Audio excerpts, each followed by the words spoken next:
Alrighty, guys. It's Q&A time. So, as I like to do every once in a while, I put the call out to you guys, both on Blue Sky and also on my YouTube channel here, to send me some questions about Nintendo, about video games, of course, about Metroid, and I'm going to answer a bunch of those today. Now, as per usual, this happens every single time I do this. I got inundated with Metroid questions. This was like 95% Metroid questions, which is great. And I love that. I love you guys for doing it because Metroid is what I love more than anything in the world. But this is meant to be kind of more of a general Q&A. Maybe I do another Metroid-specific Q&A in the near future. So I definitely grabbed quite a few Metroid questions, but I also tried to grab a lot of the ones that weren't Metroid-related so that I can kind of spread the wealth around and talk about more than just Metroid in this Q&A, even though I love talking just Metroid. So I've got a few questions from Blue Sky. I've got quite a few questions from YouTube. Obviously, I didn't get to everyone. I didn't get to most people. So make sure you're following me on Blue Sky or subscribe to the channel if you want to be a part of these more in the future. So let's jump into the first few that I have from Blue Sky. A Standard Human says, "Hey Rob, I would love to hear your take on the possibility of a new Metroid Prime trilogy, starting of course with 4. Do you think it depends on sales, or are they already planning it? And is there a crossover with a totally different IP? What would you wish would happen with Metroid?" So there's a lot to take in here because there's a lot of theories about Metroid Prime 4 representing a new trilogy. We all would love a new Metroid Prime trilogy. And there was some, I guess I'll just call it information floating around in the last week or so about someone who has been accurate with some leaks and information about Metroid in the past, claiming that Nintendo's already working on Metroid Prime 5. And I've kind of avoided talking about that for a variety of reasons, but of course, it's very interesting. So to answer the main question you're posing to me, my take on Metroid Prime 4 basically starting a new Metroid Prime trilogy. Well, I want that. We all want that. And it's certainly possible. However, I think we might be getting ahead of ourselves a little bit. To me, the thing that we need to understand before we can even start thinking in that way is what the story of Metroid Prime 4 is. How is Samus and Psylux intertwined? What is going to be happening with what does even Beyond mean? And we've all speculated on that, and I've certainly discussed the idea of it maybe representing time travel or some sort of interdimensional sort of thing. What new races might we come into contact with based on the locations or the planets that we visit in Metroid Prime 4? Will the Chozo still play any role in this game? And I certainly hope so. Where in the timeline does it take place? We can speculate all day about if it's directly after Prime 3, if it's somewhere after Super Metroid, if it's even after Metroid Dread at the very end of the timeline. Does it jump around between different points in the timeline? So we need to know what the story is to understand how Metroid Prime 4's story will end, what the story of that game will actually be, and if it even sets up a future for more games in the Metroid Prime saga to continue, right? Could there even be a Metroid Prime 5, or will this be the last game ever titled Metroid Prime number, and then they just have to move on with other future endeavors for Samus after that? So that's the main thing. Now, if the story plays out in such a way, and if it ends in such a way that leaves the door open for the future, then I definitely think we might be looking at a new era for a Metroid Prime story and even a Metroid Prime trilogy, because I think this will be the game that becomes the best-selling, most successful Metroid game of all time. I think it's definitely going to surpass Metroid Dread sales numbers, especially if there's a cross-gen release on the Switch 2 in some way. And so whether or not they're already working on Metroid Prime 5, like that rumor, I'm going to say a rumor, that piece of information that was going around claimed that Nintendo and Retro are developing Primes 4 and 5 at the same time. And man, that just sounds like wishful thinking. You can never say definitively because you don't know. I'm just a guy with a YouTube channel. Who am I to say that they're not doing that? But it doesn't really seem like something they would do, especially with a franchise like Metroid. I feel like they are very careful. They take their time with what they're doing with Metroid. And Dread was a huge success. Prime 4, I think, will be a bigger success. So I think we are entering, and I've discussed this, I think we're entering a new Renaissance era for Metroid, but developing two games of that scale and budget at the same time, let's slow our roll a little bit. We got to get Prime 4 out, then we have to get Metroid 6 out, or whatever the next 2D Metroid game is, and then we'll see what happens with Prime games going forward. Ollie on Blue Sky says, "Hey Rob, I'm really interested in trying out Monster Hunter Wilds as my first time with the series when it comes out, and I know you're looking forward to it too. Are there any Monster Hunter games that you recommend I play beforehand, or do you think it's better to jump in new? Love your content. Keep up the great work." Thank you so much for the kind words, Ollie. I do appreciate it. And yes, I am jumping out of my skin for Monster Hunter Wild. It's less than a week away. I cannot freaking wait. I love this franchise. I think the last two games, Monster Hunter World and Monster Hunter Rise, are so incredibly good. So when it comes to this franchise, jumping in for the first time, it's tricky because, there are kind of two eras of Monster Hunter as I know it. And I go back to the series with Monster Hunter Tri on the Nintendo Wii, which was like 2008 or 9, maybe 2010. It was a long time ago. Based on where I was living at the time that game came out, it was definitely 2010 or earlier. So like late 2000s, 2010. And it was a good game, and I played the next ones on the Wii U and on the DS and 3DS and whatnot. But that was a different, older era of Monster Hunter. Monster Hunter World represented a huge shift, and in my opinion, a better shift for the franchise. And there's no question Monster Hunter World is the best Monster Hunter game I've ever played. It's better than Monster Hunter Rise. And I love Rise. I put in like 150 hours or whatever in that game. I freaking love it. And so here's the thing. Monster Hunter Wilds, now I have not played the beta, so people who've played the beta might have better information than I do. But I think Monster Hunter Wilds is probably going to take the simplicity that Monster Hunter Rise introduced on the Switch with the larger scale and the open world component of Monster Hunter World, and hopefully find a blend between those two with even better gameplay and better monsters and better multiplayer functionality to just create the ultimate Monster Hunter experience. So I'm of two minds. Part of me says just start with Monster Hunter Wilds. The other part of me says maybe it helps to grease the wheels by getting an introduction to like the crazy deep mechanics of these games by playing Monster Hunter Rise. Not because it's better than World, because it's not. Monster Hunter World to me is way better than Monster Hunter Rise, but Monster Hunter Rise is much simpler and much more straightforward and streamlined. There's a lower barrier of entry. And because I don't really know what it sells for, but I bet you can get it for cheaper than paying 60 or 70 bucks for Monster Hunter Wilds. So maybe you consider that. So I say look into the games. If you really want to spend less money greasing the wheels, get Monster Hunter Rise. If you're not worried about that, then I say just jump into Monster Hunter Wilds when that releases and have fun with it. My good buddy David Howe says, would you prefer a Super Metroid remake or a new game from Mercury Steam? Is there any game you'd want to see remade by Mercury Steam over a new game?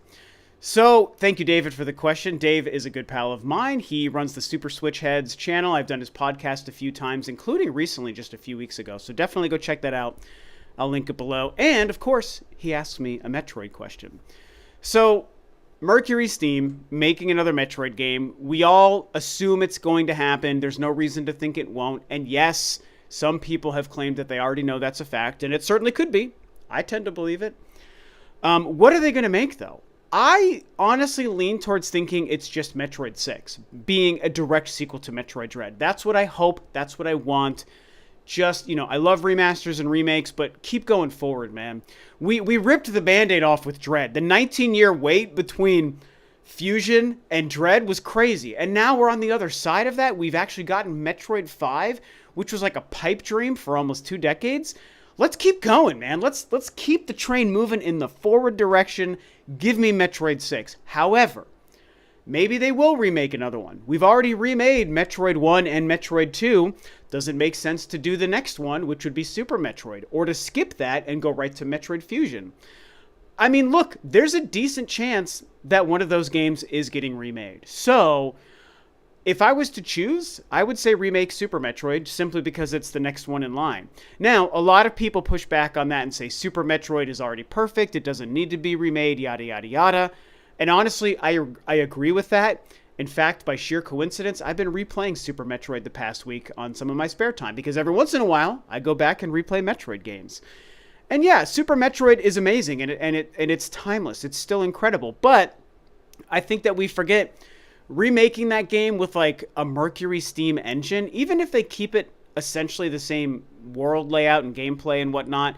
You know, they spice up some of the story elements, add a few cutscenes and moments and boss introductions in cool graphical ways, and just to make it look modern, that would be enough to sell most of us on replaying Super Metroid, even though the current SNES game is perfect and timeless as is.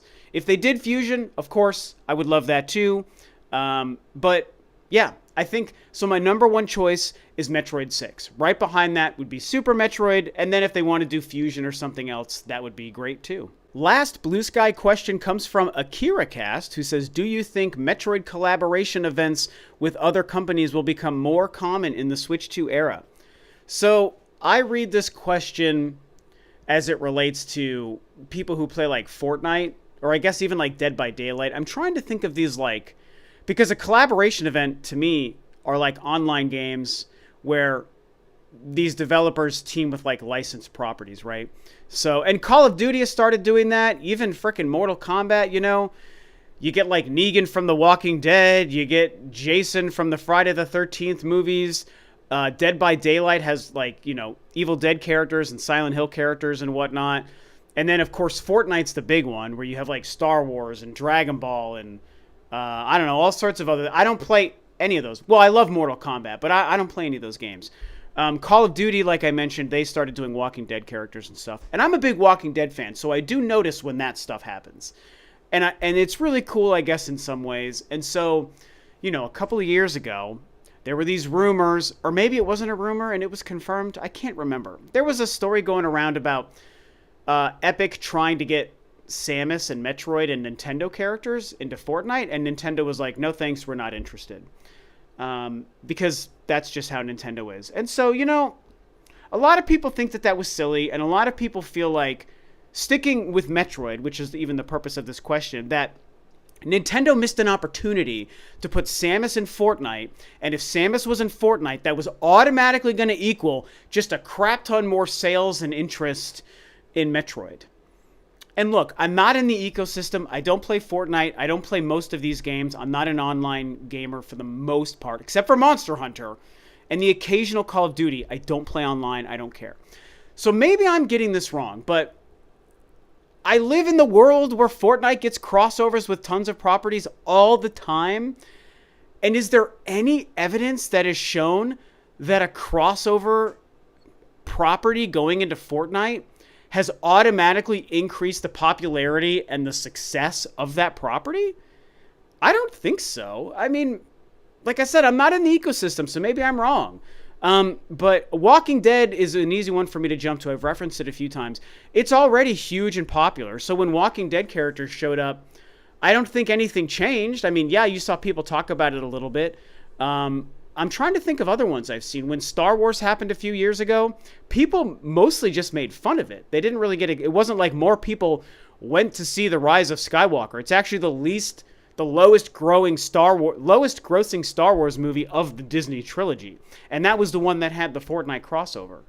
And so I wish I could think of more examples. I don't know. Dead by Daylight always is like, oh, here's these new video game characters. Here's this new that.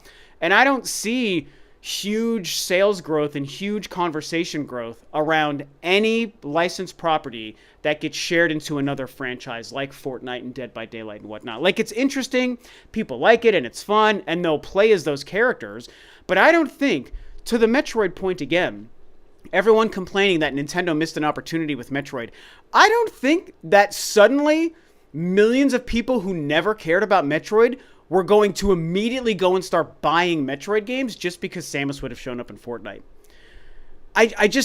Is there any data that supports that there's sales growth? Maybe there is, and if you guys correct me in the comments because you play Fortnite and you follow what happens every time these collaboration events happen, okay, then maybe I'm wrong. So, to directly answer your question, will Nintendo open up to Metroid collaboration events or any collaboration events in the Nintendo era? And I think maybe, or in the Switch 2 era. I think the answer is maybe. I wouldn't consider it a lock, but I think that we've seen in the post-Iwata and current Furukawa era, Furukawa thinks a lot more business forward than creativity forward, and they're still protective of their IP, but I could see them maybe flipping that switch a little bit and just tightening their hold on their IP just enough to allow some things in this vein to happen that they previously wouldn't. Would they do it with Metroid? I don't know, because it's not their biggest franchise. So this is a very long-winded answer to a pretty simple question, but I just have had a lot of thoughts about this Fortnite Metroid crossover, and people talked about it years ago, and I'm like, you guys, you're all mad at Nintendo for not doing this, but like, I don't think it would have resulted in sales and popularity growth for Metroid the way a lot of people are complaining. So anyway, I hope that answers your question. So yeah, that's what I think. Okay, jumping over to YouTube, the Speed Forever says, do you think we will see a Switch 2 bundle on day one? Examples like Mario Kart or a new 3D Mario bundle. And the answer is a big fat no. I do not think that is going to happen because Nintendo knows they don't need to do bundles. We would like it. It's pro-consumer. It's a nice throwback to the older eras that I grew up in, the NES and the SNES and Genesis eras, where pack-in games were common. But aside from Wii Sports for the Wii and Nintendo Land for the Wii U, pack-in games have pretty much gone away. Well, so I talked about this on a video last year, actually. Astrobot's Playroom was like a downloadable demo pack-in that was basically a full game for the PS5. So major kudos to Sony for doing that in this era. That's actually really incredible that they did that. And Astro's Playroom is amazing. But in general, by and large, we don't see pack-in games. Nintendo, they're not going to do that. And even if they do, let's pretend there will be some kind of like pack-in something, playable software for the Switch 2 out of the box. And I did discuss this on a video last year because I think they should do this. It's not going to be an epic game like a Mario Kart or 3D Mario or even Metroid or whatever.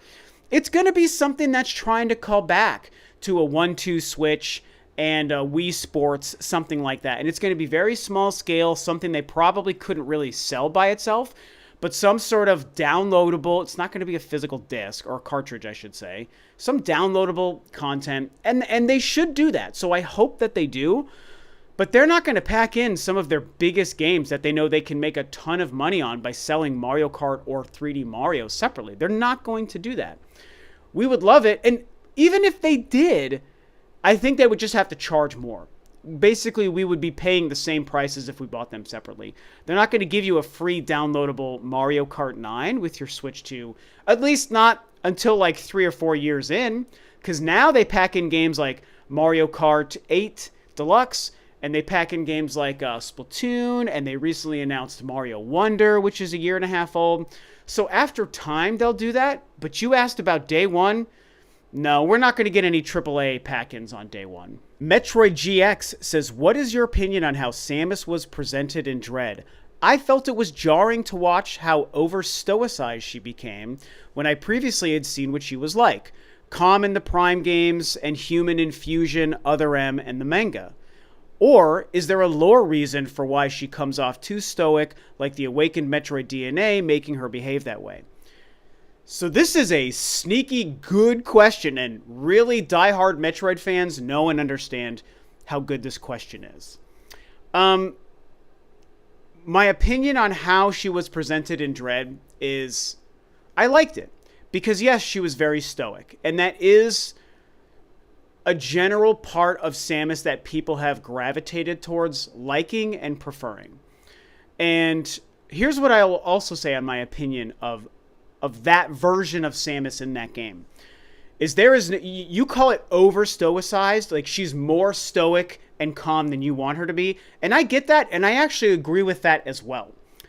To me, that is 100% a direct response to Metroid Other M and people's reactions to it. Now, hopefully you also asked this question because you know me, and you know that I am a proud lover and defender of Metroid Other M, and that includes Samus in Metroid Other M. Now, there are frustrating elements to how that game was presented. It's not perfect. I liked the story. I liked Samus, but there are problems with the story, and there are some problems with Samus as well. So it's okay to acknowledge both the goods and the bads. But overall, as a complete package, I like Other M, and I like that story.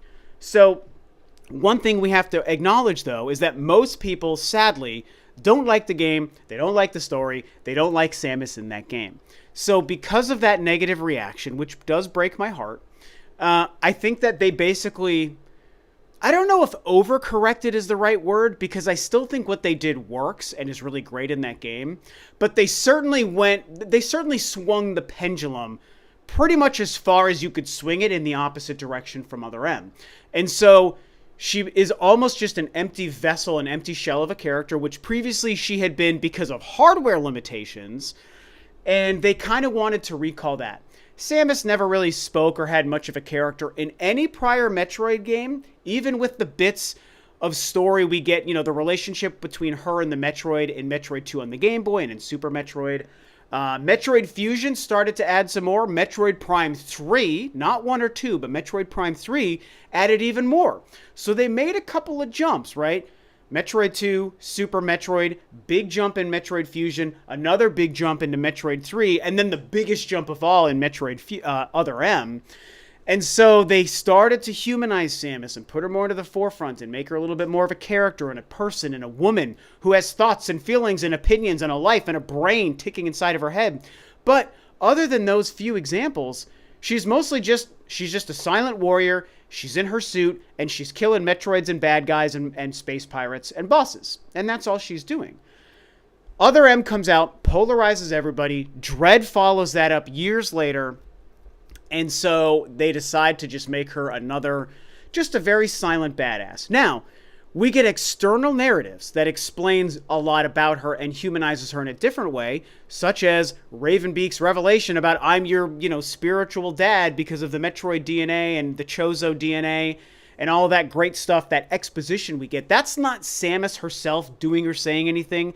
That is the story and the narrative and the lore being fleshed out in that game around Samus. And so that's why I still love Dread, and I don't mind what they did, because they went back to just like stoic Samus. She has that one moment with Quiet Robe where she has that great 2-line delivery, and we all love it, and it gave us goosebumps. But that's just who they wanted her to be, because they knew that Other M made people upset, and so they wanted to just reverse course.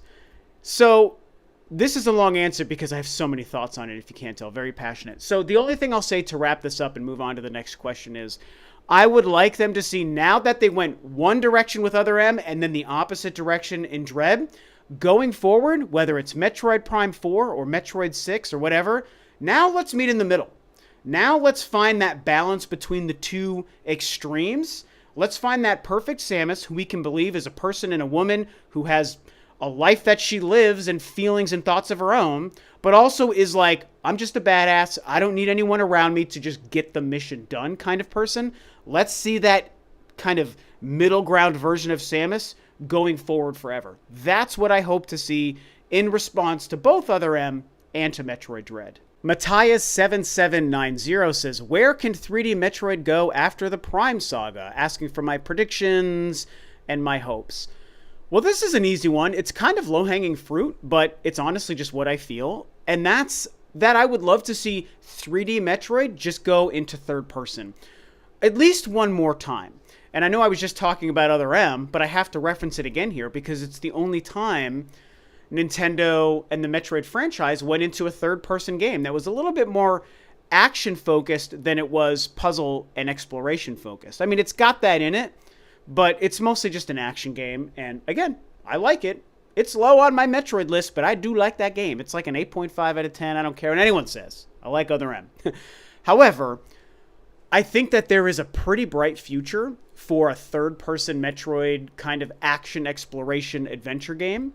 That's, using that backtracking Metroidvania kind of DNA that's a part of the Metroid franchise going back to the original NES game. And yeah, maybe avoid a lot of the trappings and failings of Other M as much as I like it. And I think that they could take another stab at 3D Metroid and, if Prime 4 is the last Prime game, going back to one of the first questions in this video, maybe there's no trilogy and it's just Metroid Prime 4 and that's the last one we ever see. That's okay with me. I'm just thrilled to be getting a fourth Prime game. Go into third person. Take another stab at it for a game or two. I feel like with the lessons learned between all the Prime games, all the 2D games, and the experiment that was Other M, they could probably really, really hone in. And if they find the right studio and developers to do this, and make a killer 3D, third-person 3D Metroid game, right? On the Switch 2, built for the ground up for the Switch 2 hardware with the extra power that it adds.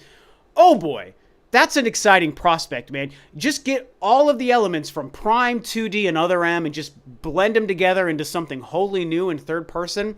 I think that could be the future of 3D Metroid, at least for a while after Prime 4. Exactly 17777 asks me, what do you think about the Luigi's Mansions games? Do you think Luigi's Mansion 4 will be a big step up from Luigi's Mansion 3 in terms of gameplay and creativity? And also sneaks in another question, do I think Prime 4 could go big in terms of sales like Luigi's Mansion 3 did? Great question, and I love the Luigi's Mansion games. Look, I am a product of the 8 and 16-bit era, which means by the time the GameCube came out, I was 21 years old, living in an apartment with a roommate. And I've told the story before, but I got a GameCube soon after launch with Wave Race, and then soon after that, I picked up Luigi's Mansion, and I fell in love with that game when it was a brand new game, a huge graphical showcase for the GameCube. Love everything about it. Such a unique game and series and gameplay mechanic. Luigi's Mansion 2 on the 3DS, I really, really enjoyed. I didn't love it, but I really liked it. Luigi's Mansion 3 was excellent. I still probably, through my nostalgic lens, I have to prefer the original game, but Luigi's Mansion 3 was a great follow-up, and so you've got 3 fantastic games. In my opinion, they're 3 for 3. So Luigi's Mansion 4, will it be a big step up? I think it will be. I think that they know there's got to be another change and upgrade to the formula. Luigi's Mansion 2 did the multiple mansions kind of thing.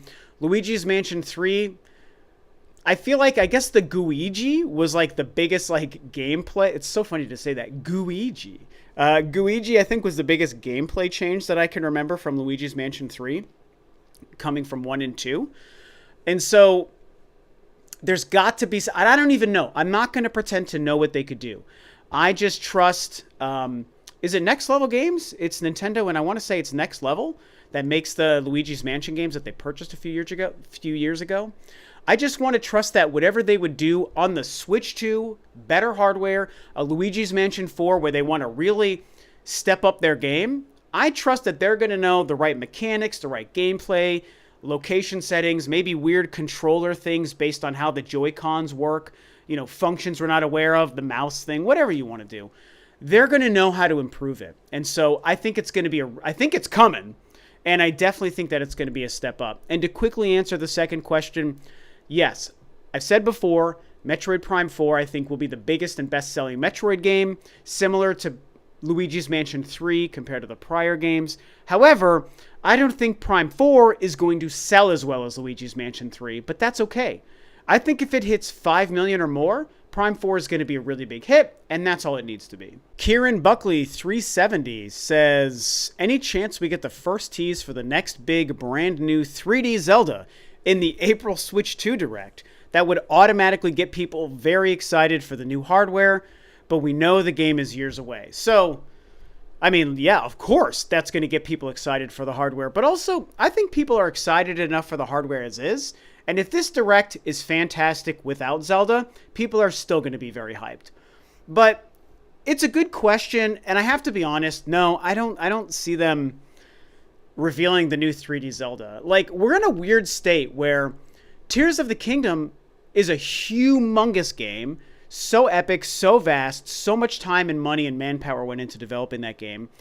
And like I said, it didn't come out that long ago, but at the same time, if you guys are ready to hear this, in May, that game will be 2 years old. Can you freaking believe? It's been 2 years almost, almost since Tears of the Kingdom came out. So the game didn't come out like yesterday, but at the same time, it's also pretty recent. So the follow-up to that is very, very far away.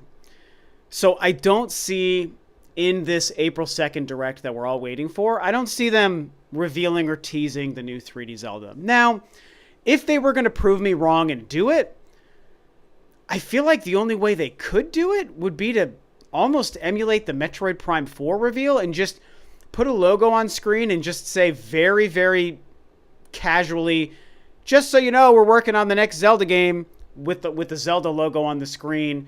And, you know, we'll talk about it more in the future. Maybe they would do that, but that's also, that's dangerous territory. Because everyone will immediately draw comparisons to Metroid Prime 4 and how much that backfired on them. Revealing just a Prime 4 logo at the beginning of the Switch's life and then not delivering on it for 7 or 8 years. And you know, rebooting it, you know, 2 years later in 2019. So I feel like whenever they do reveal the next 3D Zelda game, it's got to be fairly significant. Honestly, the way they revealed Breath of the Wild in 2014 on the Wii U, they would maybe have to do something like that. You got to give us something that feels real and tangible and a glimpse into the art style and the world and something, even if it's not giving us concrete details. So unless they just want to shock us and they're just going to be like, here's Link, here's a picture of him standing in a field, and it's coming in 2 years. I mean, maybe, but honestly, no. I don't think it's time for Zelda. I think 2025 and the launch of the Switch 2 is the time for Mario, Mario Kart, and Metroid. That's what I think the big hype for the Switch 2 is going to be. Okay, 2 more questions to go, guys. The next one is from P. Wales, who says, what are your 3 most wanted games in the Switch 2 generation? Games we know about don't count, so no Metroid Prime 4. So, yeah, Metroid Prime 4 obviously wouldn't count. The new Mario Kart game obviously wouldn't count, right? Because we know about these games. And I'm even going to remove the easy ones like Zelda and Mario. Like the next Zelda, the next 3D Mario. Because obviously, those are the kinds of games that are going to take the top of my list. I will take another kind of easy one, though, and say Star Fox. Because, man, I just want Star Fox to come back. Just like I'm one of the few people that likes and defends Other M, I'm one of the few people that also likes and defends Star Fox Zero. I think that's a really damn good game. I own it. I play it at least once a year, sometimes a few times a year. I like to revisit that game. It's a lot of fun. But obviously, a new traditional Star Fox, like on the Switch 2 hardware, oh my gosh, that'd be amazing with great online play. That's the kind of game I would get online to try. So I definitely want Star Fox. I've been revisiting Wave Race recently, and I just love the Wave Race franchise. So I'd love to see a new Wave Race come back. And then, you know, there's other things I want to say, like F-Zero and Pilot Wings, the other Nintendo franchises. But I'm going to say another one that's not Nintendo's, but has a strong reputation and relationship with Nintendo. And it's No More Heroes 4. And we don't know if there will ever be another No More Heroes game. Suda51 talked about it after No More Heroes 3 came out. And like, if you know the game, it absolutely sets up a story and a possibility for a 4th No More Heroes game. But Suda51 made it sound like it could happen and I want to, but it probably won't. And it doesn't need to. And the sales probably won't justify it. And I don't remember his quotes, but he was very vague on how likely and unlikely a No More Heroes 4 would ever be. But for anyone following the channel for a long time, I mean, I've gone on record several times. And I even happened to film my reaction to No More Heroes 3 being announced for the Nintendo Switch in 2019. Oh my god, so exciting. No More Heroes 1 is like maybe in my top 10 all-time favorite games. So I love the franchise. No More Heroes 3 was great, and I would kill for No More Heroes 4 on the Switch 2. Okay, I lied. Now there's 2 more questions. I forgot how many YouTube questions I had pulled. So next question is, oh my gosh, GatoDab3DX46 says, do you think there will be a final Switch console a la Wii Mini or Game Boy Micro where Nintendo takes the console and makes it smaller or cheaper, or even going left field and making a Switch TV like the old Vita TV? So basically, will we get another iteration of the current Switch? Like, they've already made the Switch Lite. They've now made the Switch OLED. And yes, at the very end of the Game Boy Advance's life, they made the GBA Micro, where it's like, why did you do this, Nintendo? That was just like a last-ditch effort to just sell more hardware before they moved on to the DS. Actually, that might have even released after the DS. I was working for GameStop at the time. I'd have to double-check the release dates, but either way, they were around the same time. Maybe, my initial inclination was to say no, but as I sit here and think about it, the Switch 2 is going to come out soon. And I think the combination of a price drop, whenever they do it, sometime they're going to have to drop the damn price of the Switch. So in combination with the price drop and some sort of other weird, newer iteration of the Switch to try to just empty out all of their warehouses of the Switch 1, like motherboards and components and Joy-Con components and all that stuff, maybe, I don't even know what they would do. Maybe an even smaller Switch. Like the Switch 2 comes out and it's the biggest Switch ever. And then they start making even smaller Switches, like a Switch Micro or like you said, a Wii Mini or whatever. I don't even know who's going to want a smaller Switch. I don't know. So that's why it's like, I don't really think that they would do that. But it also kind of feels like something Nintendo would do. In an era where the Switch 2 is out and everyone stopped buying Switch 1s, but they've got all this crap in their warehouses for Switch 1s, maybe they just try some sort of marketing trickery where they drop the price and for like $129, like something really cheap, they sell a Switch Micro or some sort of weird Switch. I don't know. I keep trying to think of an example and my brain just comes up with nothing.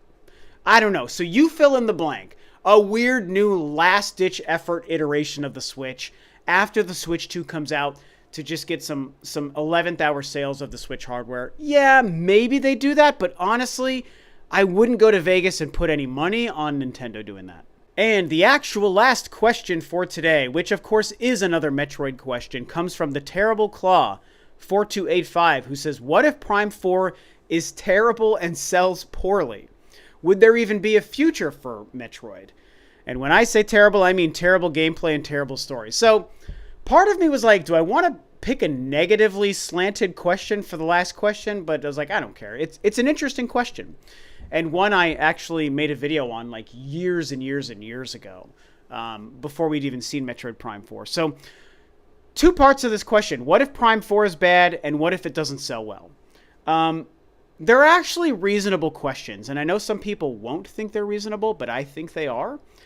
I don't think it's going to be bad, and I don't think it's going to sell bad. So let me just get this out of the way. I'm going to entertain this question, even though I don't think it's going to happen this way. If it's bad, and if it sells bad, it's going to hurt the Metroid franchise for sure.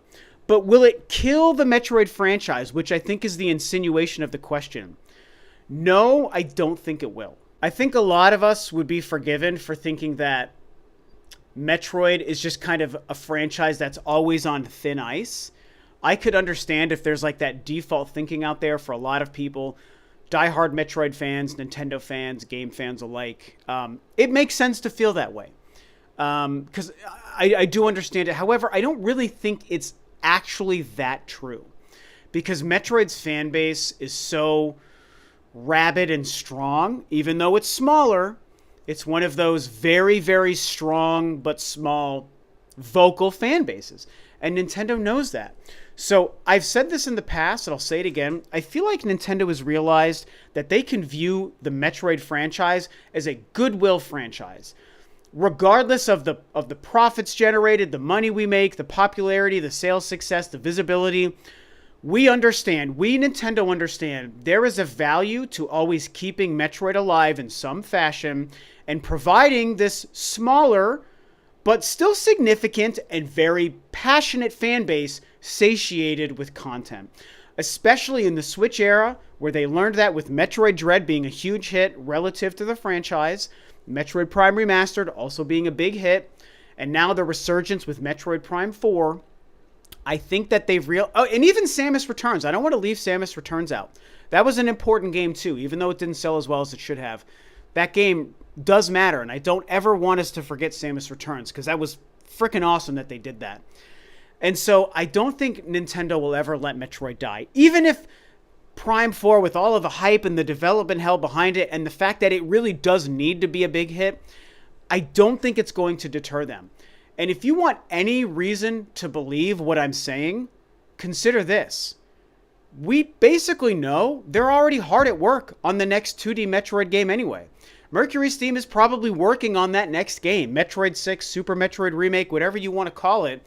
I don't necessarily believe that they're making Prime 5 at the same time they're making Prime 4 like that other discussion says. But in terms of like the sequel to Metroid Dread, the next 2D game, whether it's Mercury Steam or someone else, they're working on a follow-up. Metroid Dread was successful. They know they've got to deliver on something beyond that. So even if Prime 4 comes out this year and people don't like it and it doesn't sell as well as it should, and Metroid might see Prime 4 in its own bubble as not the hit it should have been, I'm sure they're already making that next 2D Metroid game, so we're going to get that anyway. And if that comes out and that's another big success, then, Prime 4 and Metroid 6 might be a bit of a wash. And Nintendo was like, hey, we're still breaking even on Metroid. It's one of our oldest franchises. People love it, and we got to keep it alive. And I mean, I don't know. It just has to happen. So the question is valid. And like I said, I understand that some people think that Metroid is one failure away from going away forever, but I don't see it that way. So hopefully me, as one of the biggest Metroid fans on the planet, you guys know, hopefully my optimism towards this topic can fill you with some of that same optimism, whether it's Metroid 6 being developed, whether it's just the goodwill nature of Nintendo supporting Metroid. I don't think Metroid Prime 4 failing would kill Metroid in any way. So, that's it. This was a great Q&A, a very long Q&A, some great questions, lots of Metroid questions, lots of other questions. Boy, I had a lot to say. I really, really enjoyed doing these. I know they're long videos, so I hope you guys have stuck around to watch the whole thing. I feel like my brain is like putty and mush at the end here. So I'll thank you guys again. Thank you everyone for the questions. Sorry to the many questions I could not get to. Obviously, I can't answer them all. Maybe the next one I do, I just make Metroid only so that I can answer everyone's crazy good Metroid questions. Because there were so many I had to just ignore. I was like, I can't just grab all these Metroid questions. I want to talk about other things as well. So this was a lot of fun. Thanks again as always. And yeah, I'll see you guys next time.